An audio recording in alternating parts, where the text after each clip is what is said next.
This is Jews too. I am not perfect and I am human and I make mistakes. This is my sincere attempt to summarize the second juz of the Quran in a calm and simple story format that is easy to listen to and easy to understand. I ask for patience and grace. What follows is one continuous telling of the meaning and flow of Juz 2, staying faithful to the Quran and to historical accuracy. The story continues after God has described what true righteousness really is. The message now turns toward building a just and balanced society, one rooted in responsibility, mercy, and obedience to God. God begins by speaking about justice and accountability in very real human situations. Laws are given to protect life, dignity, and fairness. One of the first matters addressed is the law of equal justice in cases of murder. Life is sacred, and justice is meant to preserve life, not to spread revenge. God explains that fair justice prevents chaos and protects communities. At the same time, mercy is encouraged. Forgiveness and reconciliation are praised when possible, showing that justice and mercy are meant to work together. Then God speaks about death and responsibility after death. When a person feels death approaching and leaves behind wealth, they are instructed to make fair provisions for parents and relatives. This shows that faith is not only about worship, but also about responsibility to family and society. God warns against changing these instructions unfairly, reminding people that God knows intentions even when humans do not. The story then turns toward fasting. God commands fasting during the month of Ramadan. Fasting is described not as punishment, but as a means to develop self-control, awareness of God, and gratitude. It connects people to those who came before them, showing that fasting has always been part of divine guidance. God makes it clear that He does not want hardship. Those who are sick or traveling are given ease.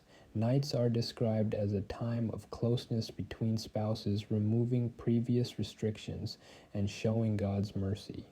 God reminds people that He is near, that He responds when they call upon Him, and that the relationship between God and the believer is direct and personal. After this, God gives guidance about maintaining boundaries. People are told not to consume one another's wealth unjustly or use bribery to gain advantage. Worship and morality must extend into daily dealings. Faith cannot be separated from honesty and fairness. The story then moves to the topic of struggle and self-defense.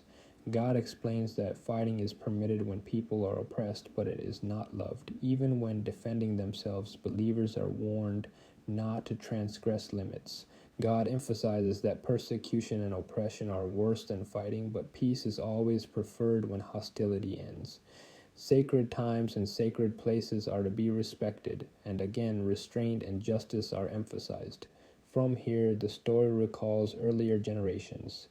God reminds people of the story of Saul and Goliath, showing how victory does not depend on numbers, but on faith, patience, and trust in God.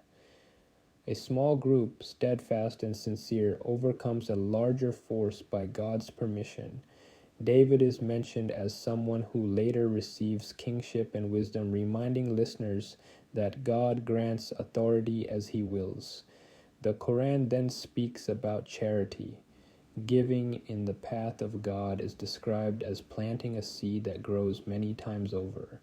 Charity given sincerely brings immense reward, but charity mixed with pride or reminders of generosity loses its value. God paints vivid pictures of generosity that is quiet and sincere compared to charity that is loud and self-serving. Wealth is described as a test, and how it is used reveals the state of the heart. God encourages spending on those in need, especially those who are restrained by circumstances and cannot ask openly. He reminds people that whatever they spend sincerely is known to Him. Charity is meant to uplift, not humiliate. Even kind words are better than charity followed by harm. The story then addresses belief itself. God makes it clear that faith cannot be forced. Truth stands clear from falsehood. Whoever chooses belief does so freely and firmly, holding on to something unbreakable. God is described as the protector of those who believe, bringing them from darkness into light, while those who reject are drawn toward darkness by false guides. An example is given of Abraham, who reflects deeply on life, death, and resurrection. He asks God to show him how the dead are brought back to life, not out of doubt, but to bring peace to his heart. God instructs him to observe a sign involving birds, showing that God has complete power over life and death. This moment highlights that faith can include sincere questions and reflection. The message then returns to charity, emphasizing giving openly or secretly without fear of poverty. God reassures that he replaces what is spent sincerely and that he is generous beyond measure. At the same time, God warns against usury. Taking advantage of others through unjust financial gain is described as destructive. Usury is contrasted with charity. Charity grows and purifies, while usury destroys balance and compassion. Those who persist in usury after clear warning are described as being at war with God and his guidance, showing how serious this injustice is. God commands fairness in trade and encourages patience with those who are in hardship. If someone cannot repay a debt immediately, giving them time or forgiving part of the debt is praised as an act of charity. This reinforces that faith is meant to soften hearts, not harden them. The Jews ends with detailed guidance on financial contracts.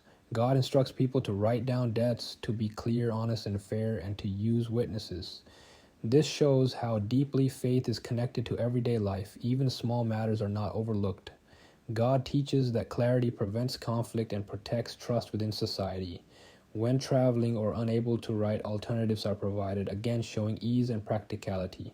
The final reminder is that God knows what is hidden and what is open. Hearts, intentions, and actions are all within his knowledge. People are reminded that they will return to God and be held accountable, but also that God is gentle and forgiving toward those who strive sincerely. In this way, Juz 2 continues the journey of guidance. It moves from belief into practice, from inner faith into outward justice. It teaches how to worship, how to fast, how to protect life, how to spend wealth, how to defend dignity, how to deal fairly, and how to trust God in both personal and communal life. It shows that Islam is not only a spiritual path, but a complete way of living with balance, mercy, and responsibility, always guided by awareness of God and hope in his mercy.